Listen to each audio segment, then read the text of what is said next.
যারা স্কুলে পড়ে তাদের জন্য এই ভিডিওটি। স্কুল কবে খুলবে, ছুটি চলছে, প্রচণ্ড গরম পড়ছে, সরকারি নির্দেশে স্কুলে কিন্তু পঠন পাঠন বন্ধ। হয়তো অনেকে জানতে পারেনি স্কুল কবে খুলবে। এই ভিডিওর মাধ্যমে জানতে পারবেন যে স্কুল কবে খুলছে। স্কুল ছুটি চলছে, প্রচণ্ড গরম পড়ছে, এর মধ্যে স্কুল কবে খুলবে সবার মধ্যে অজানা আছে। কিন্তু সরকার জানিয়ে দিয়েছে আমাদের পশ্চিমবঙ্গে যত স্কুল আছে, সেটা উত্তর থেকে দক্ষিণ, আমাদের পশ্চিমবঙ্গের উত্তর থেকে দক্ষিণ বা পূর্ব থেকে পশ্চিম যত স্কুল আছে, এই পশ্চিমবঙ্গের সকল স্কুল কিন্তু 2রা জুন খুলে যাচ্ছে এবং 2রা জুন থেকে নিয়মিত পঠন পাঠন শুরু হয়ে যাবে।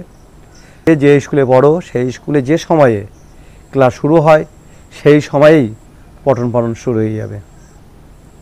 যদি প্রচণ্ড গরম পড়ে তখন আবার সরকার দেখবে স্কুল চালানো যায় কিনা। আগামী যে 2রা জুন বিদ্যালয় খুলে যাচ্ছে এবং ছাত্রছাত্রীরা কিন্তু এই খবরটা পেলে কিন্তু সবাই খুশি হবে এবং 2রা জুন স্কুলে এসে সবাই একে অপরের সঙ্গে ভাব বিনিময় করে নেবে, বন্ধুত্ব হয়ে যাবে এবং শিক্ষক ছাত্রদের মধ্যে একটা সুসম্পর্ক গড়ে উঠবে। গ্রীষ্মের মধ্যে যারা পড়াশোনা করছো না, তারা কিন্তু পরীক্ষার আগে পড়াশোনা করলে কিন্তু অত ভালো রেজাল্ট হবে না। এই যে গ্রীষ্মের ছুটি চলছে, এই ছুটির মধ্যে কিন্তু নিজের পড়াটা আদায় করে নাও, নিজের পড়াটা তৈরি করে নাও। তোমাদের কয়েক মাস পরে সেকেন্ড সামেটিভ পরীক্ষা হবে। সেই সেকেন্ড সামেটিভ পরীক্ষার জন্য যদি এই গ্রীষ্মের ছুটিটাকে কাজে লাগাও, দেখবে সেকেন্ড সামেটিভ পরীক্ষাটা খুব ভালো রেজাল্ট হবে।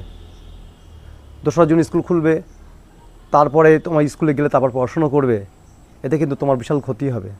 তাই এই গ্রীষ্মের ছুটিতে বাড়িতে মোবাইলের পিছনে সময় নষ্ট না করে, গেম না খেলে, মোবাইলে ইউটিউবে ফানি ভিডিও না দেখে নিজের পড়াটাকে তৈরি করে নাও।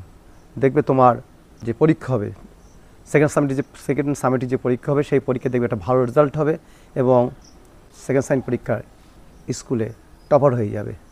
তাই দেরি না করে নিজে অবশ্যই পড়াশোনার জন্য তৈরি হয়ে নাও, দেখবে তোমার রেজাল্ট অবশ্যই ভালো হবে। সকল ছাত্রছাত্রীদের স্বপ্ন পূরণ হোক। ভালো থেকো, সুস্থ থেকো, ধন্যবাদ।